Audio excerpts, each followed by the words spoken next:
శబదం గురించి మాట్లాడితే మనకు మొదట గుర్తొచ్చేది చాణక్య శబదం. ఈరోజు అతను చేసిన శబదం గురించి, అసలు అతను ఎందుకు అలా చేశాడు అన్నదాని గురించి తెలుసుకుందాం. ఇక టాపిక్లోకి వెళ్ళే ముందు మీకు ఒక విషయం చెప్పాలి. ఈ వీడియో చూశాక మీకు నచ్చినట్లయితే లైక్ చేయండి, మీ ఫ్రెండ్స్కి ఫేస్బుక్లో షేర్ చేయండి. ఈ వీడియో మీద మీ కామెంట్ కూడా పోస్ట్ చేయవచ్చు. మీరు పెట్టే ప్రతి కామెంట్కు నేను తప్పక రిప్లై ఇస్తాను.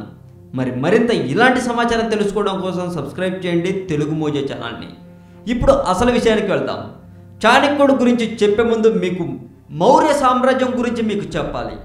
మౌర్య సామ్రాజ్యం క్రీస్తు పూర్వం 321 నుంచి 187 వరకు మౌర్య వంశంచే పరిపాలించబడిన ఒక ప్రాచీన భారతీయ రాజ్యం.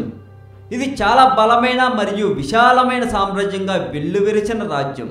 మౌర్య సామ్రాజ్య స్థాపకుడు చంద్రగుప్త మౌర్యుడు. చంద్రగుప్త మౌర్య మహాపద్మనంద మనవడు.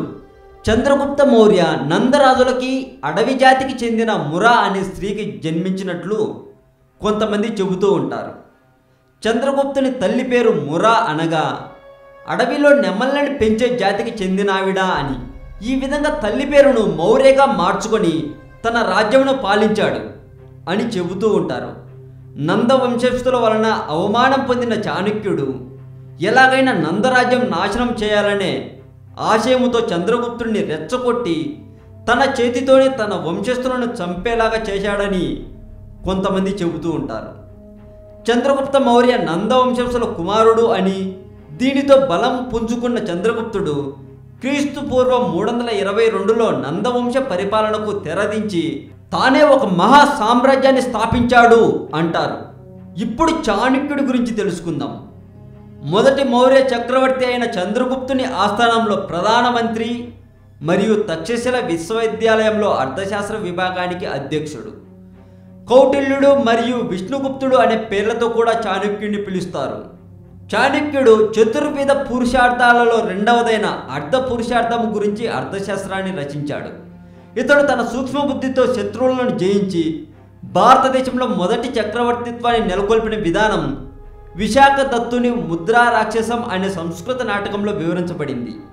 చాణక్యుడు రచించిన నీతిశాస్త్రం చాణక్య నీతి పేరుతో ప్రసిద్ధి చెందింది.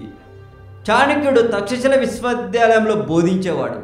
చాణక్యుడి తండ్రి పేరు చనకుడు. ప్రాచీన భారతదేశంలోని దేశాలన్నింటిలో మగధ రాజ్యం ప్రసిద్ధమైనది. మగధ దేశము చిరకాలము వీరాది వీరులు, పరాక్రమశారులు, ధర్మస్వరూపులు నగు రాజులకు రాజధానిగా ఉండేది. పాటలీపుత్రమును మహాపద్మనందుడు తన 8 మంది కుమారుల సహాయంతో పాలించేవాడు. మహాపద్మునకు ఇలా, మురా అను 2 రాణులు కలరు.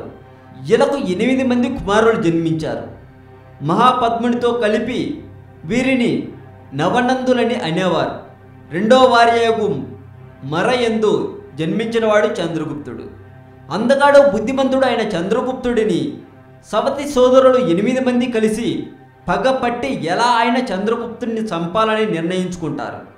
మహాపద్ముడు ముసలివాడు అవటం చేత చంద్రగుప్తుడు అందరికన్నా చిన్నవాడు అవటం వలన రాజ్య పరిపాలన అంతా 8 మంది చేతుల్లోనే ఉండేది. చంద్రగుప్తుడిని చంపడానికి ఎన్నో దురాలోచనలు చేసి అనేక విధాలుగా బాధ పెట్టేవాళ్ళు అతని సవతి తల్లి కొడుకులు.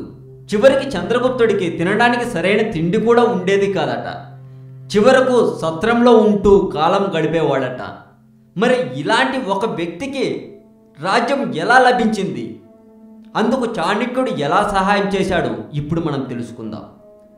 అసలు చాణక్యుడు చంద్రగుప్తునికి ఎందుకు సహాయం చేశాడు అన్న దాంట్లోకి వెళ్తే, చంద్రగుప్తుడి సవతి తల్లి కొడుకులైన నందులు చాణక్యుడిని అవమానించడం జరిగింది. చాణక్యుడిని ఎందుకు అవమానించారో ఇప్పుడు మనం తెలుసుకుందాం. నందులు అంటే చంద్రగుప్తుడి సవతి తల్లి బిడ్డలు. తమ మహామంత్రి అయిన రాక్షసుని మాటలేమి పట్టించుకోకుండా సొంత నిర్ణయాలు తీసుకునేవారు. ఒకరోజు చాణక్యుడు యువ పండితుడు కావడం వల్ల నందరాజుల సభకు వచ్చి అక్కడ ఉన్న ఒక సింహాసనంపై కూర్చుంటాడు.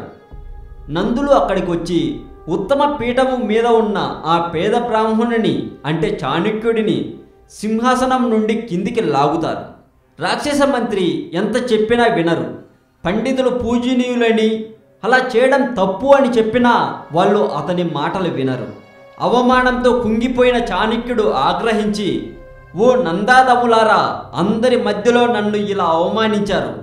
మిమ్మల్ని కూడా ఇదే విధంగా సింహాసనం నుండి లాగి మీ తలలను నరికి కానీ ఈ జుట్టు ముడివేయను అని శపథం చేసి సభామందిరమును వదిలి వెళ్ళిపోతాడు. చాణక్యుడు ఆ విధంగా కోపంతో వెళ్ళిపోవడం చూసిన చంద్రగుప్తుడు వేరొక దోవన వెళ్ళి ఒక ఏకాంత ప్రదేశమున ఆయనను కలుసుకొని సాగిలిపడి నమస్కరించి నందులు తనను పెడుతున్న అవస్థలను తెలిపి తనను అనుగ్రహింపమని వేడుకుంటాడు. చాణక్యుడు అతనిని ఆదరించి నందరాజ్యమునకు నిన్ను పట్టాభిషిక్తుని చేయడం నా రెండవ ప్రతిజ్ఞ అని చెప్పి అప్పటి నుండి చంద్రగుప్తుని తన వద్దనే ఉంచుకొని నందవంశ నిర్మూలనకై ప్రయత్నములు చేయడం ప్రారంభించాడు.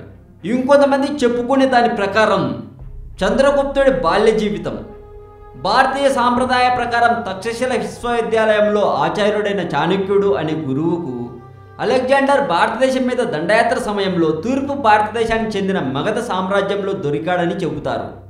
ఒక కథ ప్రకారం చంద్రగుప్తుడు తన పిల్లవాడిగా ఉన్నప్పుడు వారి ఆటలలో చంద్రగుప్తుడు రాజుగా వ్యవహరించేవాడని, ఈ కథల్లో నేరాలు చేసేవారికి శిక్షలు వేసి న్యాయం జరిపించేవాడని, చాణక్యుడు చంద్రగుప్తుని తెలివితేటలను ధర్మ సూక్ష్మతను చూసి మెచ్చుకొని చంద్రగుప్తుడి తల్లితో అతడిని తక్షశిల విశ్వవిద్యాలయానికి పంపించమని కోరాడట.